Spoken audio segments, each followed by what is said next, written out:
Welcome into another episode of Final Whistle. As always, I'm your host, Blaine Spencer. I have some great news today, as this is going to be my first episode that is being released on YouTube.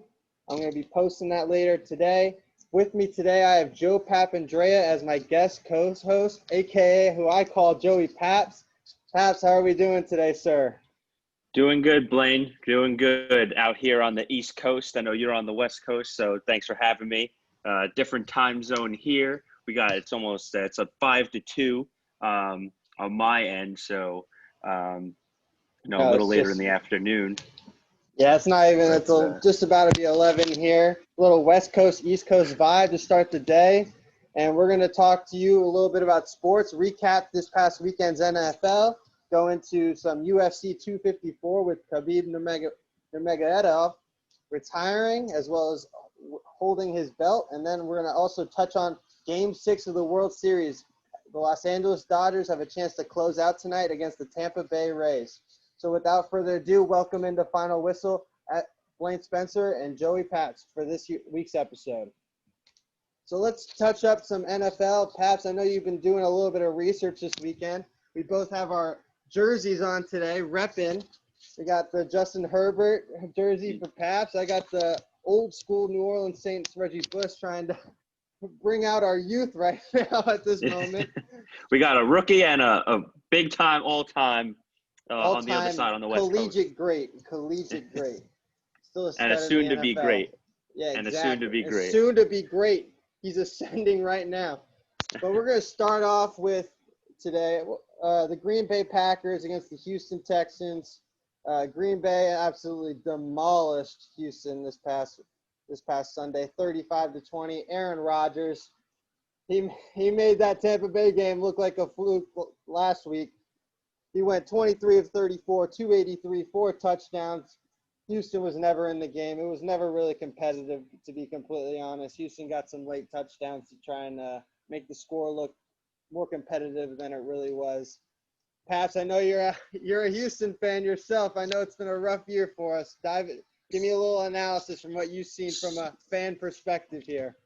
Yeah, Blaine, super rough year. The Texans fallen to 1-6 in the AFC South, along with the Jaguars also 1-6. So bottom of the division, not looking great, from a Houston Texan fan standpoint. But, Aaron Rodgers really made it look easy after coming off that bad loss to Tampa Bay. But we both know, and everyone else knows, that Aaron Rodgers was not going to have 2 back-to-back bad weeks. Like you said, he threw for 4 touchdowns, 2 of them being to Davante Adams. Davante Adams having 13 catches for 196 yards. That Houston defense just struggled to even guard that man. That connection really is something special, though. They have that telepathic energy going on with those back shoulder throws all day long, burning that Houston secondary. Houston secondary has been abysmal, however, throughout this whole year. But they did not show up. I mean, from my perspective as an outsider, I mean, at least you guys are at least playing hard now under Cornell. I mean, after firing Bill O'Brien, you guys are at least showing some competitive fire a little bit. You know what I mean? So definitely showing a little more heart, but I know those veteran guys like J.J. Watt on the team, they're very frustrated. They came out and said it. It could come down to the play calling at the end of the day, but, with Cornell stepping in, it's going to be tough, and we'll see what they do second half of the season. There's really not much to play for. You don't even have a first or second round pick. That top 5 potential top 5 pick is going to be a Miami Dolphin top 5 pick, and Miami really walking away there. And Miami, with the winning record, is just going to win out of that deal. Bill O'Brien really has screwed you guys over for the next at least 5 years, in my opinion. Hey, do appreciate you guys playing hard, though. Will Fuller got me that late touchdown with a minute left to try and save me, so that's always kind of nice too. Saving my butt there in fantasy football. That's your boy from Notre Dame. You gotta love it. Gotta love him. Oh, my Irish baby, right there, number 4 in the country. And Gotta then love it. you got just Aaron Rodgers. He is this is Stephen A. Smith would say, he's a bad man. He is just out of this world, still redeeming himself, as you mentioned, after that Tampa Bay ugly loss. You knew you weren't going to see that again. It does help to play Houston secondary. But let's transition now to the battle of the unbeatens. We had Pittsburgh play Tennessee this past Sunday. Definitely game of the weekend, especially in everybody's minds. You had two 5-0 teams battling it out. It goes down to the very end.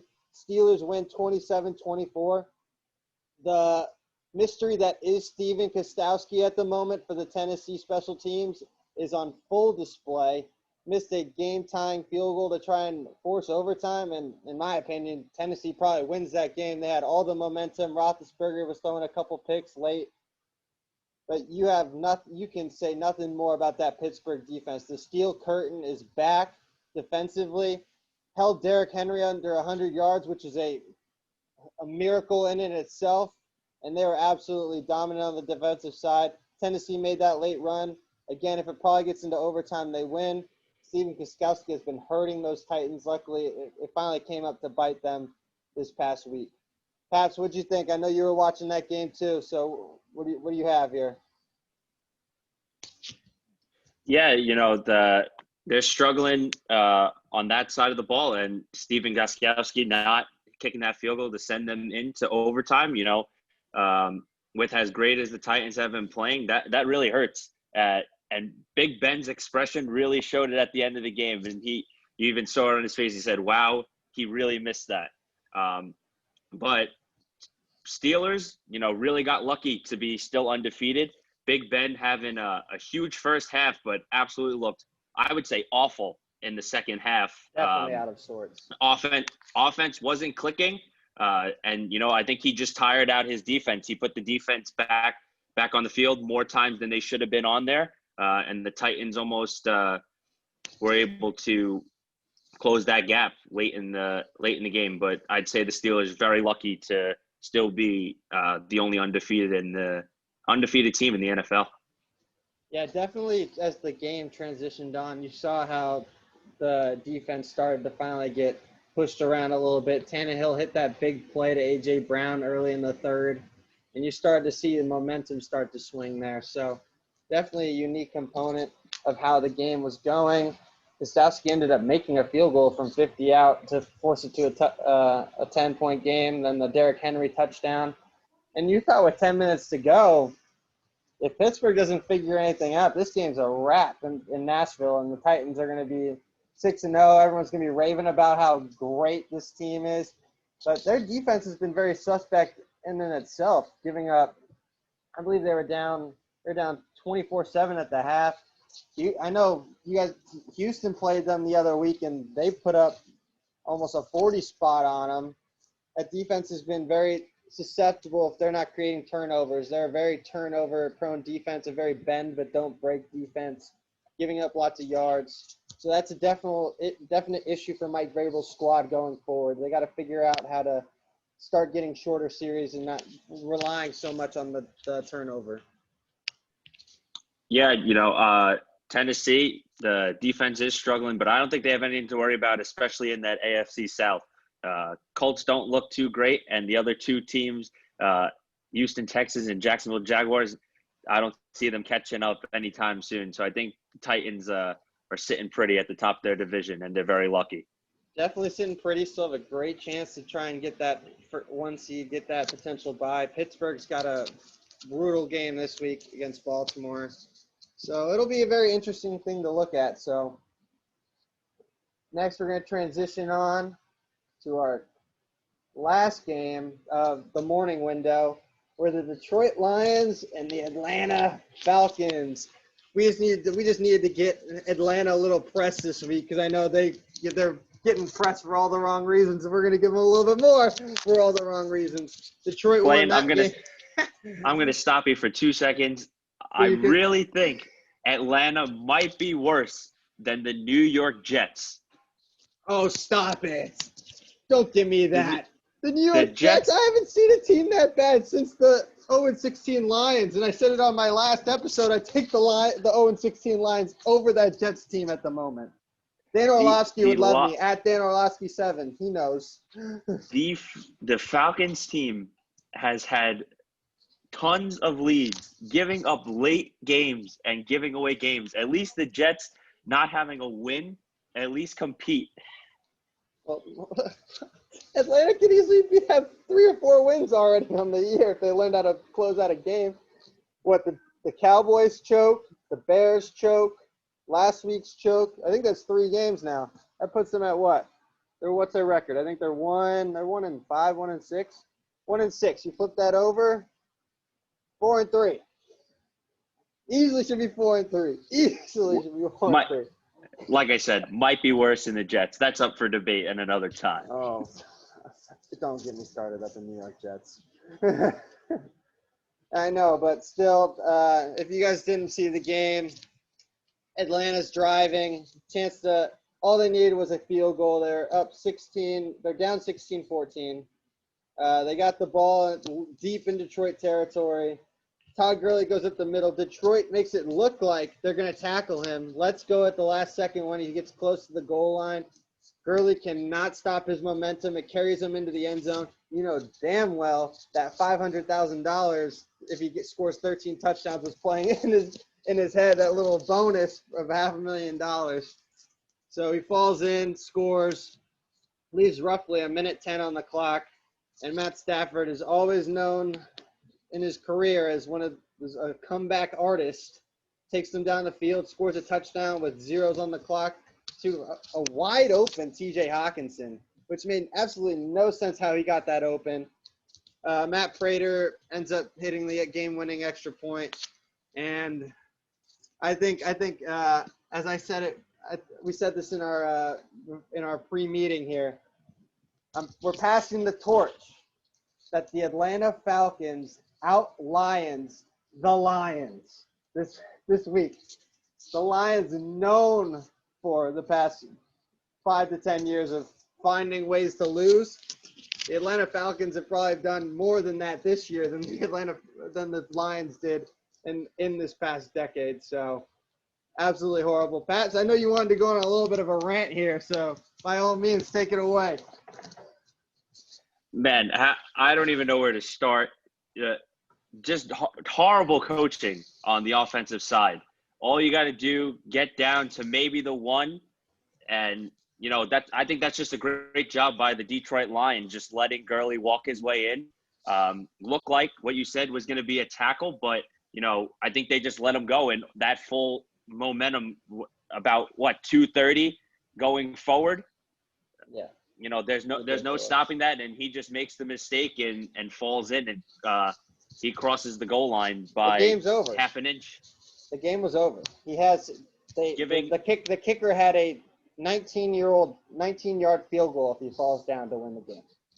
And if that kicker misses that kicker does not deserve to be in the NFL. That's just a bad year if he misses that. Don't deserve to be in the NFL. He's fired. He would have been fired, but still.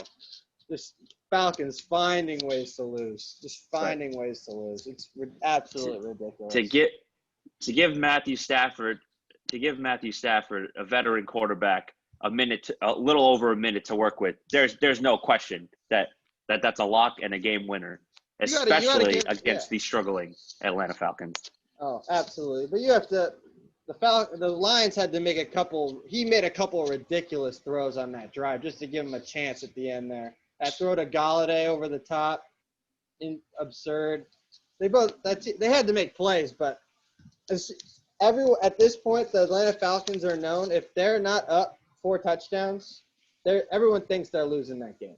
It's just how it is. If they're not, or if they don't have the ball last, for sure. Everyone thinks they're losing. It's just how it's gone for them. Right. I think it's a complete blow-up time for them. They got to really consider trading Julio or potentially putting Matt Ryan on the trading block, who would definitely bring in some definite interests. So that's definitely an area that needs to be looked at.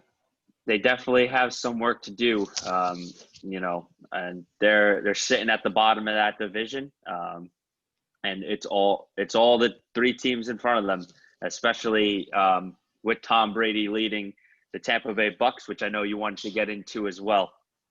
Yeah, let's transition into Mr. Tom Brady, Mr. 43 himself. Tampa Bay Bucks last 2 weeks have easily, with my own eyes, have looked like the best team in football. Absolutely dismantling the Las Vegas Raiders, a.k.a. they were the Chiefs killers a couple weeks ago, beating them 45-20. Tom Brady, absolutely electric, 33 of 45, 369 yards, 4 touchdowns. He was throwing it all over the park. Scotty Miller had a touchdown. Rob Gronkowski had a touchdown. And their defense, Devin White is a ridiculous linebacker. Insane 4.4 speed. They easily have probably the most talented defense. Todd Bowles has them humming at the moment. And there's just nothing you can say other than, hey, Bill, Tom's got you right now at the moment. Get him on the phone. Tom Brady outfoxed you this time. And you can't even say it, but they got Antonio Brown coming in next week too. This is gonna get more ridiculous for that team. So this is actually the first time that the Patriots start off 2-4, and that never happened with Tom Brady. So just right there. If I was Bill Belichick, I'd be getting on the phone.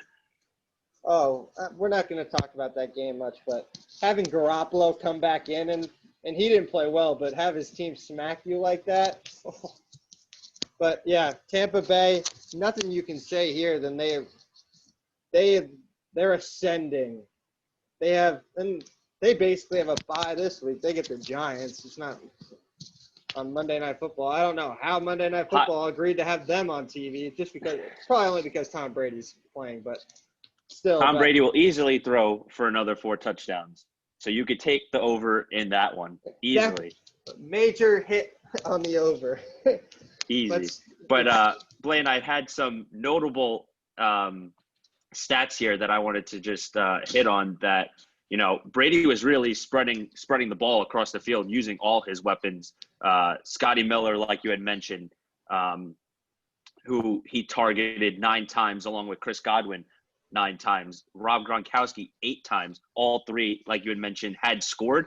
But Mike Evans with 2 targets, 2 of them being receptions. But, you know, from a fantasy – that wasn't even until the fourth quarter either. He didn't get a catch until the fourth quarter. Yeah, you know, from a fantasy standpoint, I would be worried. And as a Mike Evans owner, you know, and a Brady owner, you know, Brady's going to be looking to spread the ball. And you said and Antonio Brown is on his way to Tampa Bay. So you could best believe that Brady will be using all weapons the rest of the year. I did find out, though, Chris Godwin is out for the Monday night game. So Mike Evans, start him this week. This is definitely week to start him. Not taking him out. He's back. No, definitely. And then we're going to transition to our last game that we're going to be talking about today, which was the only reason Pat's really wanted to be on the show, so he could wear that jersey right there. It's Mr. Justin Herbert himself, beating the Jacksonville Jaguars 39-29. His first win as a starting quarterback, but you can't even critique him at this point. He's been outstanding. And he's had to play Drew Brees, Tom Brady. It's ridiculous the amount of – and Patrick Mahomes. Those are his 3 losses. Like, you can't take him for that. And he's playing as good as they were in those matchups. He's going stride for stride with them, throw for throw. Herbert, nothing short of spectacular again. 27-43, 347, 3 touchdowns. Then he had another touchdown on the ground. He carried the Chargers this week, and I'm telling you, Miami, you better hope Tua works, because this kid, everyone doubted him after his senior year at Oregon, had him drop from that number 1 spot to the number 3 quarterback, and he is – Anthony Lynn's like this. I got my QB. I got him. Poor Tyrod Taylor, though. But still, they got their quarterback. The Chargers definitely have their quarterback. And Blaine, I know you had mentioned he had to face off against Patrick Mahomes, Tom Brady, and Drew Brees. He has kept those games within one score game. As I just pulled it up, the Chiefs, they only lost by 3. The Bucks only losing by 7, and the Saints only losing by 7 in overtime. And that's in both in the Saints game and the Chiefs game. They both had they had an opportunity to win. Badgley missed that kick in the Saints game when his time expired. Everyone thought he was going to make that kick. Herbert made that insane throw to Mike Williams to put them in that position. And then on top of that, I mean, he outdueled Patrick Mahomes until Mahomes made that crazy throw in the fourth quarter to Hill. And you knew that was coming, but still. And then he went toe for toe with Tom Brady. So there's nothing to see, but the kid's special. This kid is going to be special. You can just see that. He's going to be a stud for the next 5 to 10 years in that organization.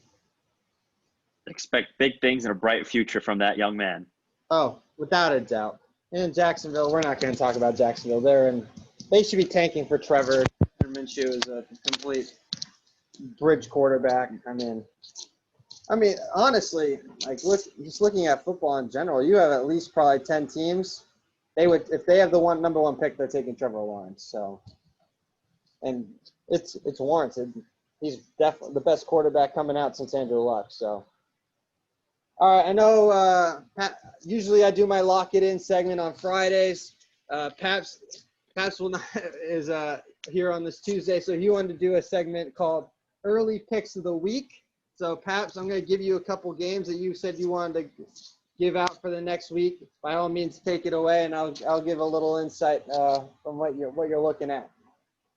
All righty. So as we go into week 8, I had my eye on a few games, but one that really stood out to me was that Kansas City against the Jets. The Jets are on the road.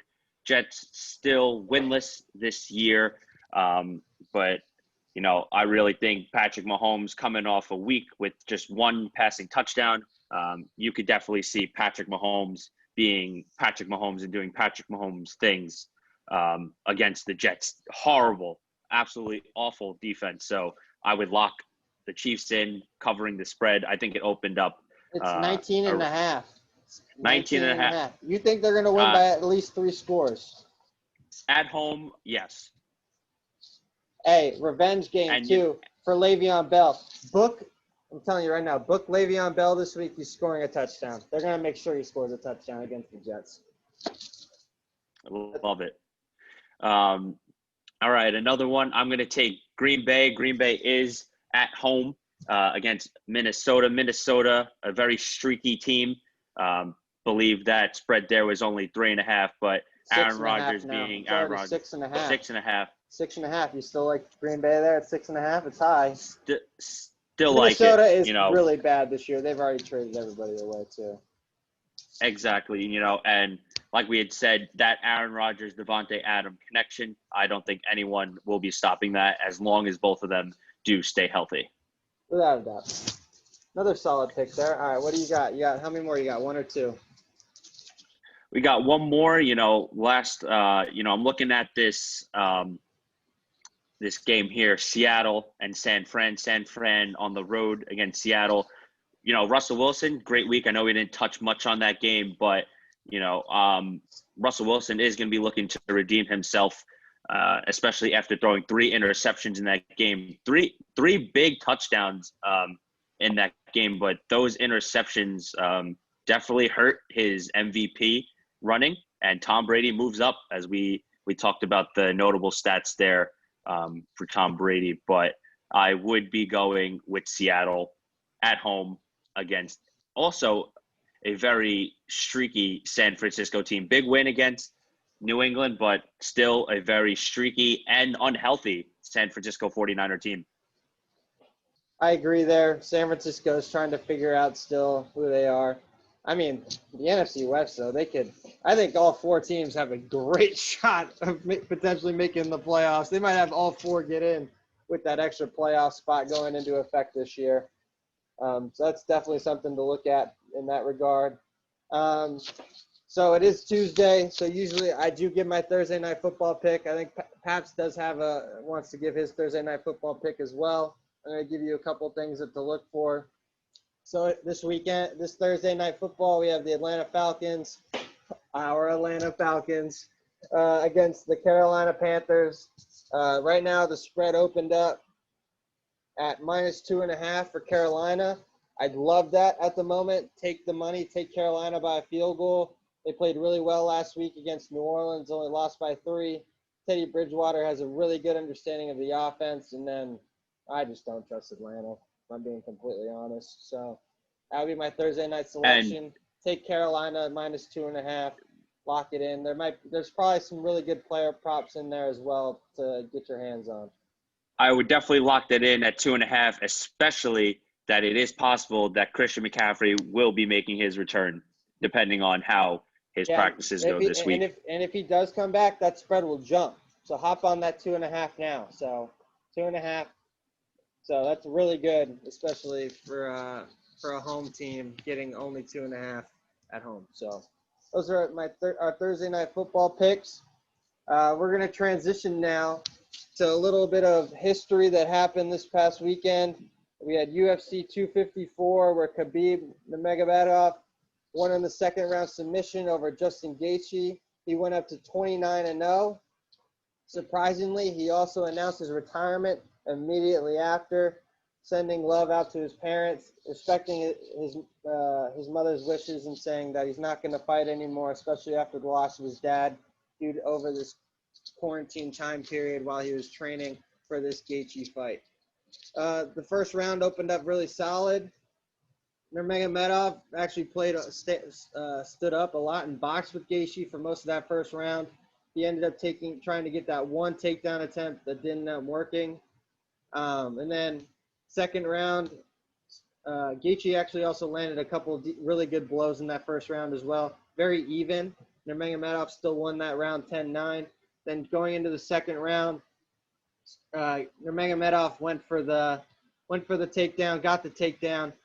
He in his post match interview, he actually said that he was going to go for the arm bar because that's his dad's favorite move, but because Justin's parents were there, he didn't want to embarrass Justin and have him tap or really get severely injured, as they do have the same agent, which is kind of unique and interesting. So he's like, yeah, I'm going to go so I went into the triangle and just put him to sleep instead. He was just like, yeah, no, I didn't want to embarrass him in front of his parents, so I just put him to sleep. Just end the match that way. So it was easy. He had the arm bar locked. Then he did a complete mount into the triangle over the head, put Gaethje to sleep, ended it roughly within the first minute and a half to 2 minutes of the second round. 29-0, definitely a all-time great in UFC. There was speculation and argumentation so far this week whether or not he was one of the best pound for pound fighter in UFC. That's still up for debate. You can debate that all you want. I would preferably go with John Jones myself, with how many matches he ended up defending his title belt. I mean, he has had the outside the ring issues, but inside the octagon, he's been an absolute beast. Nurmagomedov is definitely there, definitely a top 5 UFC fighter. I just don't think he's had enough fights in the UFC to warrant the greatest of all time. Paps, I know you caught a glimpse of the fight as well. What'd you think? No, great fight by Khabib. Sad to see him go, but definitely a lot of talk. Is he the GOAT of the UFC, like you had mentioned?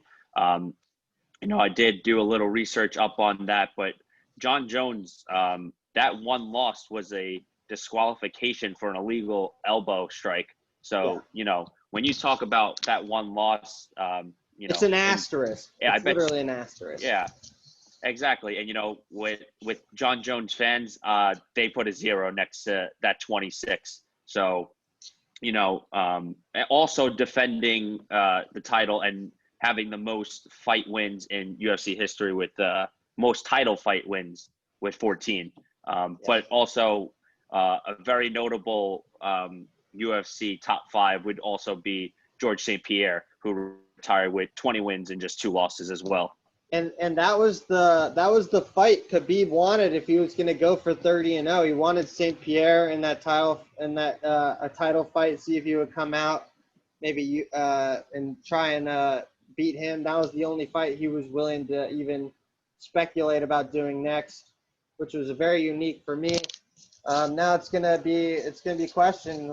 Will Conor McGregor come back down to 155 after fighting at 170 against the Donald Cerrone? He does have that Poirier fight. It's going to be interesting whether they're going to fight at 155, 170, and if the UFC actually makes that the interim belt championship in January that was announced a couple weeks ago. So that'll be interesting, or whether or not they just have Gaethje get the next fight, and then the winner of Poirier McGregor gets to fight Gaethje for the belt. So that's a little unique. Definitely sad to see Khabib go. Definitely an all-time great. Argumentative whether he's a goat or not, but still, hands down, one of the best mixed martial artists that we've seen in the game. And then our last segment that we're going to transition to for today, we have Game 6 of the World Series tonight at first pitch, 8:08 Eastern Time on Fox, 5:08 Pacific.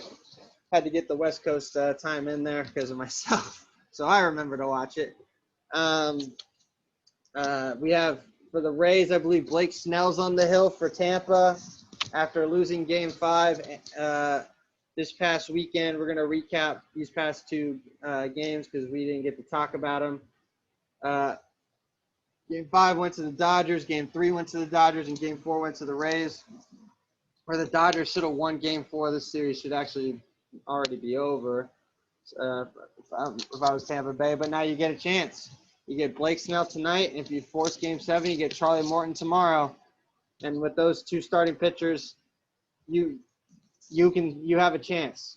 Undoubtedly have a chance. We'll see how much of a short leash the manager has, especially with he made a couple mistakes in the ALCS, taking out his guys too early as soon as there was potential trouble.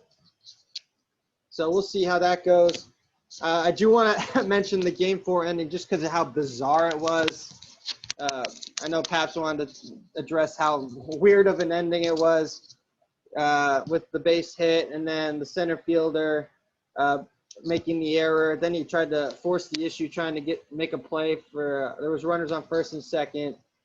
And then Arozarena was rounding third after the error, trying to score. He falls down. And then they try to hit the cutoff man. There was no communication, which made no sense, especially with so many limited fans. You guys can talk. You would be able to talk with one another. Hey, he's down. Don't rush it. Cutoff man rushes the throw. Catcher is rushing everything, ends up bobbling the ball. Arozarena ends up getting up and scoring to win the game. Really a bizarre ending. The series has been great, however. But Paps, I know you wanted to address a couple of these games this past weekend, and what do you got for Game 6? What do you see? Dodgers closing it out, or do you see a Game 7 tomorrow night? Yeah, for sure. Great series all around. Bizarre ending.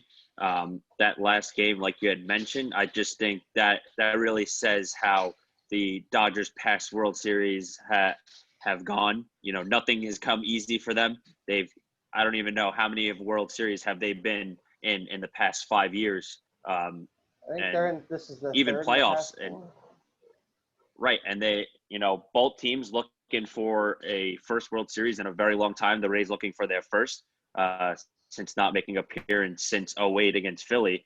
But, I really do like the Dodgers closing this one out tonight, especially with, some notable stats here. 59 runs with 2 outs this postseason. Most in the MLB history, 43 runs with 2 strikes this postseason, and 62 extra base hits. Just very, very deep in their lineup. You could expect big things from Mookie Betts tonight. I would say he is the best player in baseball right now. People will argue, still say it's Mike Trout, but Mike Trout still yet to make the playoffs. I know that's out. That's his issue. You don't get to see him. You don't see him in October. That's the issue. You don't see him in October. That's the only exactly. So, knock. Mookie Betts, you got Bellinger. Let's not forget about Corey Seager, Chris Taylor, tons of guys who are just ripping and, just clutch hitting. The Rays have hit the ball very well, but they do have some guys who have struggled throughout the postseason. Brendan Lau, who has had a few good games this World Series, but just a awful postseason for a great year that he has had. I would say he just had an awful postseason year-round overall. But I do like the Dodgers closing this one out. I could see Snell not lasting too long in this one.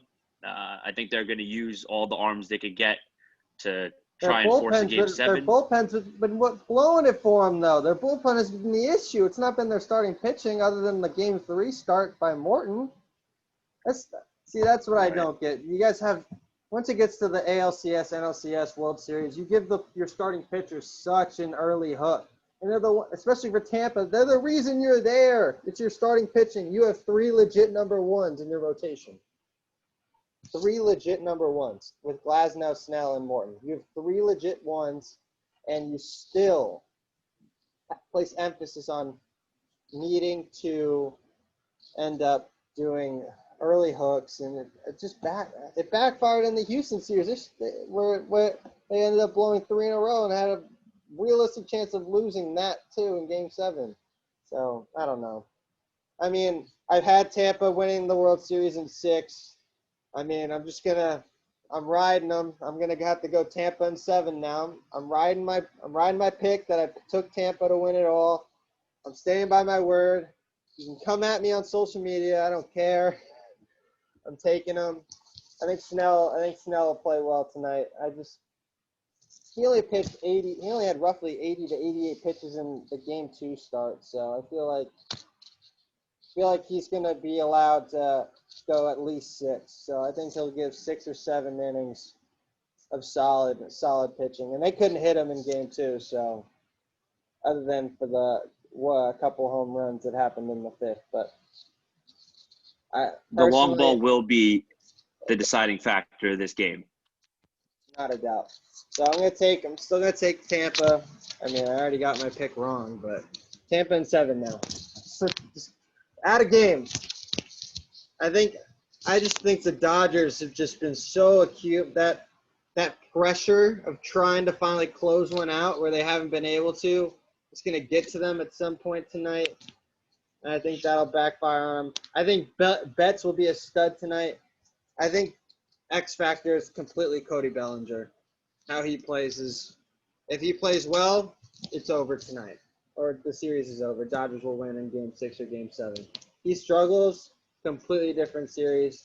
So I think that'll be a unique matchup, the lefty on lefty with Snell and Bellinger. Again, Seager's been a very hot hitter late, and Betts has just been – he's undoubtedly the second best player in baseball, in my opinion, right behind Trout. Where the argument is made that Betts is in the postseason every year and Trout is not. So that's just my opinion. I got Tampa in 7. So that wraps us up for our episode of Final Whistle.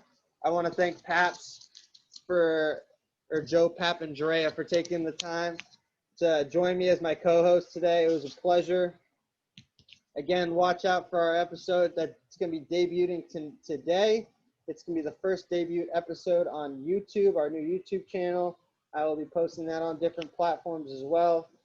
So look out there. We're trying to expand Final Whistle here. We're trying to make it as best. It's just fun. It's just a fun way to have fun, talk some sports with our buddies. And again, as always, I'm your host, Blaine Spencer. Paps, you got any closing remarks? Just appreciate you having me on here, Blaine, and looking forward to jumping back on here soon. Oh, without a doubt. We'll definitely have you back soon. Hey, that's it. I'm your host, Blaine Spencer. Thanks for listening to Final Whistle. Have a great day, everyone.